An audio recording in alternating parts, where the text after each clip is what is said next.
안녕하십니까. 사과나무 치과 교정과 과장 홍헌표입니다. 교정을 하면 외모가 변하죠.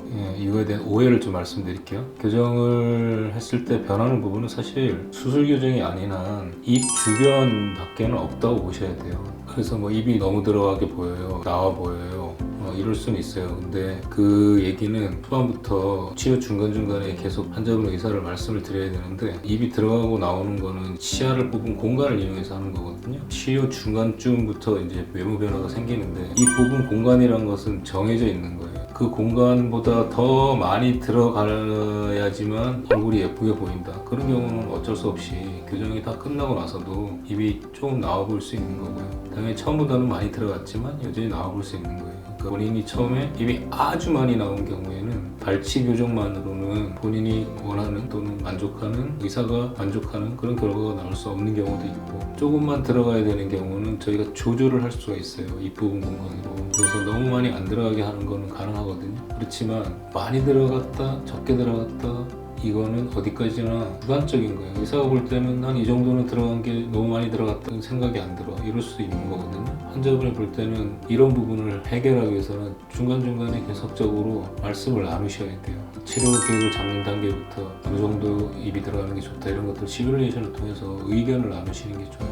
의사가 알아서 하겠지, 나중에 다 끝난 다음에 말씀을 하시면 돌이킬 수 없는 경우가 많거든요. 처음부터 자기 의사를 적극적으로 표시하는 게 좋습니다. 이게 수술이 아니기 때문에 대부분의 경우는 어느 정도 범위에서는 우리가 받아들일 만한 정도의 변화가 일어나지, 완전히 이상해지는 경우는 교정을 잘 못한다 그래도 없다고 보셔야 돼요.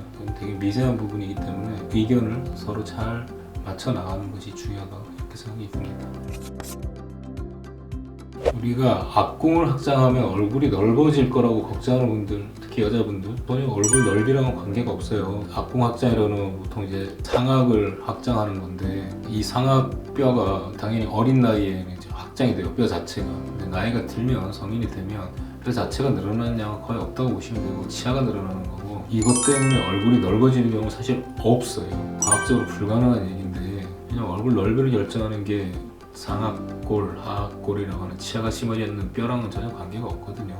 이제 오해인 거고, 단지 이럴 수는 있어요. 교정을 하고 났더니 볼살이 쏙 들어갔다거나 뭐 광대뼈가 두드러져 보인다 그러는데, 이것은 교정 치료가 만약에 발치 교정 같은 경우는 2년이 넘을 거란 말이에요. 그러니까 시간이라는 요소를 우리가 간과하면 안 돼요. 특히나 어린 나이에서는 발치 교정을 하든 무슨 짓을 하더라도 내 볼살이 쏙 들어가 보여요, 광대뼈가 두드러져 보여, 이런 경우는 없어요. 그런 얘기를 하는 사람은 제 교정의사 25년 동안 한 번도 없었어요. 그렇지만 성인들에서는 종종 있을 수 있거든요. 근데 그분들은 그 시간이라는 거를 관가하는 거예요. 그 기간 동안에 볼살이 빠지는 경우가 교정을 받든 안 받든 일어날 수 있고요. 교정의 영향으로는 무엇이 있냐면, 교정하는 기간 동안에 이제 딱딱한 거나 튀긴 거를 잘 못 먹고 우리가 먹지 말라고 주의를 하죠. 그 기간 동안에는 얼굴에 있는 근육들이 위축이 되어가지고 빠져볼 수 있고, 그분이 중년의 나이라 그러면 한 2년 기간 동안에 얼굴 변화는 엄청나게 일어날 수 있어요. 쉽게 생각해 보시면 돼요. 한 달 동안 한쪽 팔이 부러져서 깁스를 하고 나서 한 달 후에 깁스를 풀면 한쪽 팔 굉장히 얇아져 있는 걸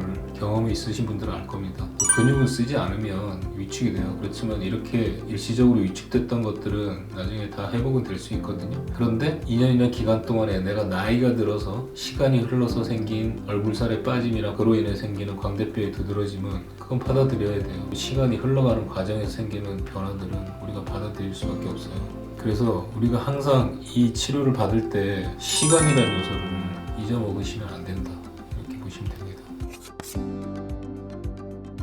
이것도 흔하게 하는 질문인데, 예를 들면 아직도 입이 나와 보이는데 장치를 띄면 입이 좀 들어가겠죠? 이렇게 물어보시는 분들이 있어요. 근데 실제로 장치가 붙었을 때 아주 정밀한 기계로 재면 입술이 조금 나올 수 있죠. 장치를 띄면 조금 들어갈 수 있겠지만, 그건 사실 사람의 눈으로 구분이 안 되는 정도의 차이라고 보시면 돼요. 왜냐하면 입술이라는 것은 연조직이라고 그러는 탄력 있는 조직이기 때문에 교정 장치가 붙어서 높아진 정도나 이런 것들은 다 커버가 되는 거예요. 당연히 환자가 입안에 장치가 붙으면 입술이 좀 튀어나온 듯한 느낌을 받을 수 있는 거지, 실제로 다른 사람들한테 보일 때는 장치가 있다고 입이 더 튀어나와 보이거나 장치를 뗐다고 더 들어가 보이거나 하는 것은 미세한 차이이기 때문에 사람의 눈으로는 거의 인지를 못한다고 보셔야 돼요. 어디까지는 느낌입니다.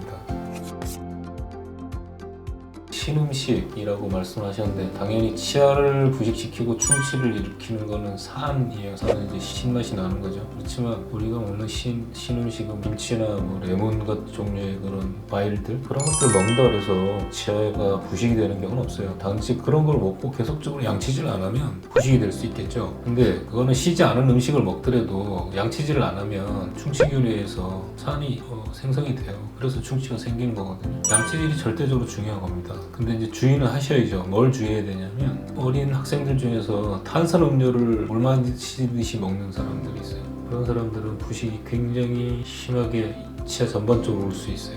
끊으셔야 돼요. 아예 줄이거나 청양음료 주의하셔야 됩니다. 가장 중요한 거는 당연히 양치질이죠. 그거만 충치가 생길 염려는 없습니다.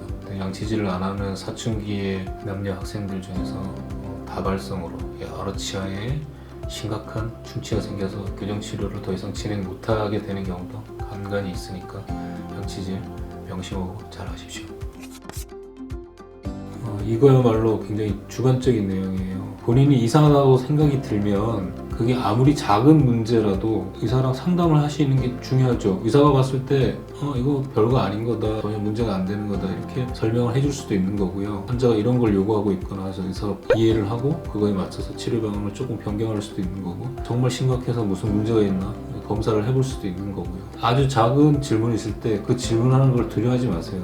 의사들도 그런 질문을 하는 것이 오히려 고맙지, 정말 입 다물고 있다가 다 끝난 다음에 하면 난감하거든요. 재치료라는 게 당연히 가능하고 어느 정도 돌아갈 수 있는 부분이 있긴 하지만 아주 많은 시간을 요구하고 오히려 교정치료에 반대되는 방향으로 교정치료를 하는 것들은 굉장히 어렵기 때문에 그런 생각이 들 때는 빨리빨리 자기 의사를 표현하고 질문하는 거 좋습니다. 이상하고 아주 사소한 문제라고 본인이 생각돼서 이거 질문해도 될까? 내가 이렇게 느끼는 게 정상인가? 뭐 이렇게 생각 들더라도 물어보세요. 의사들한테 당연히 할 수 있는 환자의 권리. 의사들은 각자 자기 나름대로의 지식과 경험을 가지고 대답을 해줄 거고 뭔가 조치가 필요하면 그거에 따라 조치를 해줄 거니까 걱정하지 마시고 질문하십시오. 오늘 이제 말씀드린 내용은 결과에 대한 거, 그러니까 미적인 거, 치료 등 중간에 우리가 주의해야 될 점 이런 거 말씀드렸는데, 일단 기본적으로는 교정 치료가 외모를 바꾸고 그럴 수 있어요. 근데 이 성형 치료처럼 생각하시는 경우는 좀 위험하다. 그러니까 입 주위가 변하는 거고 치아 자체가 변하는 거다. 표현이 좀 그런데 좀 세련되지 못한 그런 얼굴들이 변하면서 전체적인 인상이 바뀔 수 있고, 치아가 가지런하지 못하거나 여러 가지 문제로 인해서 잘 웃지 않고 그러던 사람이 잘 웃고 자신감이 생기고, 그런 것만으로도 얼굴 전체에 큰 변화가 생긴다고 볼 수 있거든요. 성형처럼 얼굴 전체가 어떤 드라마틱하게 변하는 것보다는 입 주변으로 작은 변화들이 생기고 이 사람의 어떤 심리적인 그런 변화에 의해서 긍정적이고 자주 웃고 자신감이 있고 그런 얼굴로 변한다 이렇게 생각하시면 되고요. 그다음에 교정치료 받는 동안에는 이 사람 그런 외모적인 거에 대해서 항상 환자랑 간에 대화가 많이 이루어져야 되고, 교정치료 예뻐지려고 하는 동안에 여러 가지 문제가 생기지 않도록 이 양치질 신경 쓰셔야 된다, 이런 말씀을 드렸습니다. 오늘도 들어주신 분들 대단히 감사드립니다. 지금까지 사관암 치과 교정과 과장 홍범표였습니다.